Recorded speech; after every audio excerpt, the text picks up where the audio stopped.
আসসালামু আলাইকুম। আসুন আমরা পরিবারের সবাইকে নিয়ে ১ মিনিটের একটি হাদিস শুনি।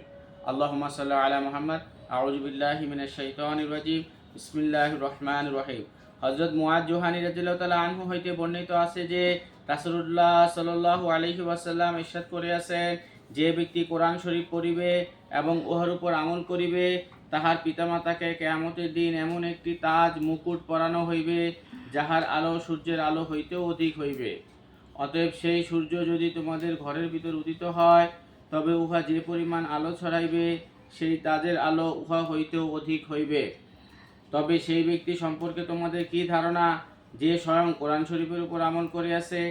অর্থাৎ যখন পিতামাতার জন্য এই পুরস্কার, তখন আমলকারীর পুরস্কার তো ইহা হইতেও আরও অনেক বেশি হইবে। আবু দাউদ শরীফ থেকে বর্ণিত হাদিসটি। আল্লাহ তাআলা আমাদেরকে নিজেদের এবং নিজের সন্তানদেরকে পবিত্র কোরআন শরীফ পড়া এবং শেখানোর তৌফিক দান করেন। আসুন আমরা সৎ কাজে আদেশ ও অসৎ কাজে নিষেধ করি এবং প্রতিদিন কালামুল্লাহ থেকে একটি আয়াত হলেও তেলাওয়াত করি। আসসালামু আলাইকুম।